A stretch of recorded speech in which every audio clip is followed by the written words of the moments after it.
Ford just built a Mustang that costs over $300,000, and it isn't just a muscle car anymore. The new 2025 Mustang GTD is basically a street-legal race car with tech and performance numbers that sound more like a European supercar than anything wearing a pony badge. But here's the real question. Is this the future of American performance, or is Ford pushing the Mustang way too far from its roots? Stick around, because by the end of this review, you'll know whether the GTD is a genius move or a massive mistake. The Mustang has always been America's performance icon. Loud, powerful, and built to turn heads. But the 2025 Mustang GTD? This isn't just another trim level. Ford designed it to go toe-to-toe with six-figure European exotics, turning a classic pony car into something closer to a street-legal race machine. It's built for drivers who want track-ready performance without giving up a license plate. That's what makes this launch such a big deal. It's not just Ford's boldest Mustang ever. It's a statement about where American performance cars are headed. In a minute, we'll dig into what makes the GTD so extreme and whether it really lives up to the hype. When you first lay eyes on the Mustang GTD, it doesn't whisper muscle car. It shouts race car. The stance is wider. The carbon fiber bodywork is sculpted for maximum downforce, and the massive rear wing looks like it was stolen straight off a Le Mans prototype. Even parked, it feels like it's daring you to drive it flat out. Ford wasn't shy here. They wanted this Mustang to look every bit as exotic as the European machines it's meant to challenge, and they nailed it. But the beauty of the GTD isn't just in the bodywork. Under the hood sits a supercharged 5.2-liter V8, pumping out more than 800 horsepower. That's more than a Ferrari 296 GTB, more than a Lamborghini Huracan. And yet, it's still raw American muscle at its core, with a soundtrack that rumbles and roars in a way no twin-turbo V6 could ever replicate. Imagine blasting down a straightaway, the engine screaming past 7,000 RPM, while the active aerodynamics pin you to the track. It's not just about speed, it's about presence. Step inside, and the surprises continue. The cabin blends race-ready minimalism with just enough comfort to remind you it's still a Mustang. Think carbon fiber bucket seats, Alcantara touches, and a steering wheel that feels more like a race controller than a cruiser's wheel. But don't expect plush luxury. This car is focused, serious, and built for drivers who want performance first. Even the rear seats are gone, because every ounce saved counts. Now here's where it gets interesting. Ford didn't just throw power at the GTD and call it a day. They engineered a trick suspension setup inspired by their GT3 race car, with pushrod dampers and adaptive controls designed to keep this beast planted in corners. That's the kind of tech you normally see on million-dollar hypercars. And it raises the big question. Can a Mustang really outhandle Europe's best? We'll get to that soon. Of course, no car is perfect. While the GTD looks and feels like a race car, daily usability is, let's say, limited. The ride is firm, visibility is compromised by that massive wing, and the price tag, rumored to be over $300,000, puts it in rare territory. At that point, buyers might be tempted to head straight for a Porsche 911 GT3 RS or even a McLaren Artura. So, has Ford done enough to justify asking supercar money for a Mustang? That's the tension at the heart of this car.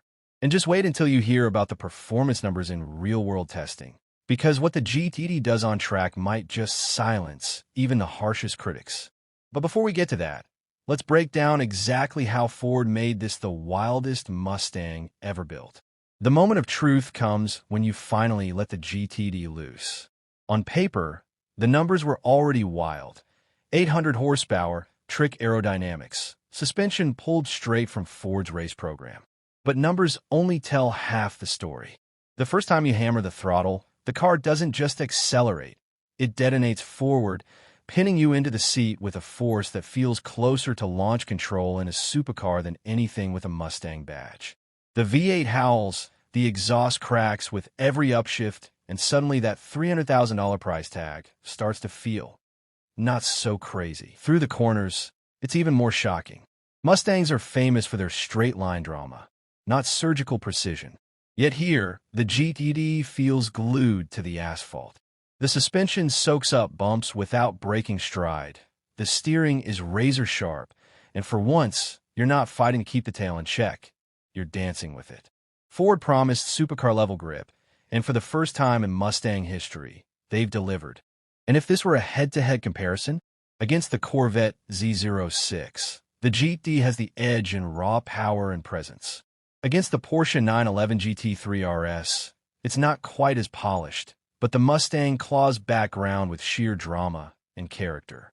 The real shock isn't just that the GTD can hang with these legends. It's that it makes them look almost cautious. But here's the catch.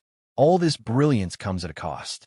The GTD isn't practical, it isn't affordable, and it isn't subtle. It's a Mustang that demands everything. Your money, your attention, your willingness to embrace excess. Which leaves us with the big question. Is this the ultimate Mustang, or has Ford built something so extreme it stops being a Mustang at all? So where does that leave us with the Mustang GTD? On one hand, it's the most outrageous, ambitious Mustang ever built. 800 horsepower, track-bred engineering, and looks that could scare a Ferrari out of the fast lane.